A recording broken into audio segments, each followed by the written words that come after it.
இந்த வாத்தை பற்றி தான் நம்ம இன்றைக்கி பார்க்க போகிறோம். இதுதான் வந்து கூஸ் வாத்துன்னு சொல்லுவாங்க. நம்ம இப்போ பார்த்துக்கிட்டு இருக்கிறது வந்து ஆஃப்ரிக்கன் கலரு.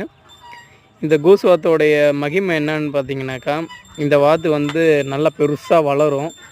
ஆனால் இதுவே அடையில் உட்காந்து இதுவே குஞ்சு பொரிக்கும். மற்ற வாத்து பார்த்தீங்கன்னாக்கா மணிலா வாத்தும் இந்த கூஸ் வாத்து மட்டும்தான் அந்த மாதிரி அடையில் படுத்து குஞ்சு பொரிக்கும். இதோடைய ஸ்பெஷாலிட்டின்னு பார்த்தீங்கன்னாக்கா, வருஷத்துக்கு ஒரு 2 டைம் மட்டும்தான் இது முட்டையிடும். 6 மாதத்துக்கு ஒரு டைம் தான் இது வந்து முட்டையிடும். அதிகபட்சம்னு பார்த்தீங்கன்னாக்கா 9 முட்டை 10 முட்டை இடும். அதுவும் ஒரு முட்டை இடுதுனாக்கா இன்றைக்கி ஒரு நாள் விட்டு ஒரு நாள் கேப்பு விட்டு தான் இது வந்து முட்டை இடுமே. அதே டைமில் எப்படி சொல்கிறது, ஒரு குழந்தைங்களை பெற்ற தாய் எப்படி காப்பாற்றுவாங்க, வாய் தகப்பன் அப்படின்னு நம்ம மனிதர்கள் எப்படி காப்பாற்றுவாங்களோ அதை விட சிறப்பாக இது காப்பாற்றும்.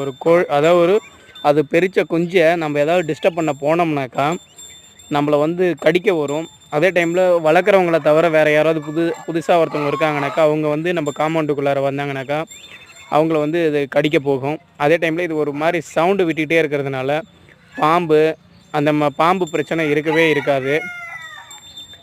இன்னொன்று பார்த்தீங்கன்னாக்கா, இது வந்து பார்த்திங்கன்னா குஞ்சு வந்து பொரிக்கிறதுனாக்கா இப்போ 10 முட்டை இடுதுனாக்கா அதில் குறைஞ்சபட்சம் 6 முட்டை மட்டும்தான் பொரிக்கும். ஃபுல் அண்ட் ஃபுல் வந்து பொரிக்கிறதுக்கு இது வந்து சாத்தியம் குறைவு. அது ஒரு டிமெரிட்ஸ்னு வச்சுக்கிங்களேன் இதில். அதே டைமில் இதோடைய மார்க்கெட் மதிப்புன்னு பார்த்திங்கன்னா, இன்றைய காலகட்டத்துக்கு ஒரு பேர் வந்து அடல்ட்டாக நம்ம கொடுக்கும்போது 5500 5000 அந்த ரேஞ்சுக்கு போகுது. ஏரியாவை பொறுத்து இதோடைய ரேட்டு மாறுபடும். ஓகேங்களா. மேக்ஸிமம் இது வந்து சைவ வாத்து. இது ஃபுல் அண்ட் ஃபுல் வந்து பில்லு, சோளம், கம்பு, நம்ம வீட்டில் வச்சுருக்க கஞ்சி தண்ணி, இந்த மாதிரி ஒரு எப்படி சொல்கிறது, தானிய வகைகள், இந்த மாதிரி இதை மட்டும்தான் சாப்பிடும். மீன் வேஸ்ட்டு அந்த மாதிரி இதெல்லாம் சாப்பிடாது. சுத்தமான சைவ வாத்து. அதே டைமில் இந்த வாத்து கூட நம்மளுடைய நாட்டு வாத்தோ இல்லை அதாவது மணிலா வாத்தோ இந்த மாதிரி வாத்துங்க வந்து கூட இருந்ததுனாக்கா அறவே இது சுத்தமாக பிடிக்கவே பிடிக்காது. அதுங்களை வந்து அடிச்சிரும், இல்லைனாக்கா அடித்து அதை சாவடிச்சிரும். அதனால் இது கூட வந்து நம்ம மற்ற வாத்துங்களை வந்து வளர்க்க முடியாது. மற்ற வாத்து குஞ்சுங்களை நம்ம பார்த்தோம்னாக்கா பொரிக்கும்போது வந்து சின்னதாக இருக்கும். 1 மாதம் ஆனதுக்கப்புறம் தான் இந்த ஸ்டேஜே வரும். ஆனால் இதோடைய குஞ்சு பார்த்திங்கனாக்கா பொரிக்கும்போதே மற்ற வாத்து குஞ்சுங்க 1 மாதம் 1.5 மாதம் ஆனாக்கா எவ்வளோ சைஸ் இருக்குமோ அந்த சைஸ் இருக்கும் அதோடைய குஞ்சு. இப்போ நார்மலாக வந்து இப்போ நான் இந்த வாத்தை குஞ்சு நான் பிடிக்க போகிறோம். அந்த பெரிய வாத்து என்ன பண்ணுதுன்னு பாருங்களேன்.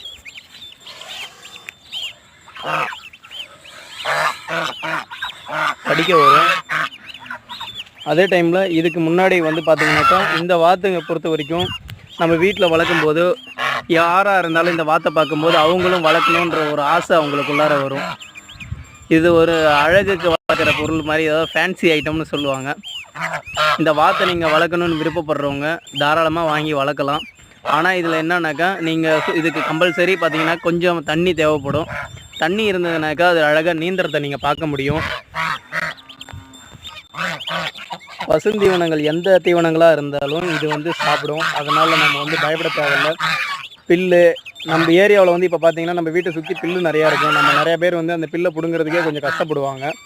ஆனால் இந்த மாதிரி வாத்துகள் நம்ம வாங்கி வளர்க்கும்போது அந்த பில்லுங்களை அதுங்களே சாப்பிட்டு சுத்தப்படுத்திடும். நம்மளுக்கு இடமும் சுத்தமாகவும் இருக்கும். நம்ம இடத்துக்கு எந்த பாம்புங்களும் வராமல் பாதுகாப்பாகவும் இருக்கும். ஒரு பெரிய பண்ணை வச்சுருக்கவங்க கம்பல்சரி இது மாதிரி பங்களா வாத்து கூசு வாத்து வளர்க்குறது மிகவும் நல்லது.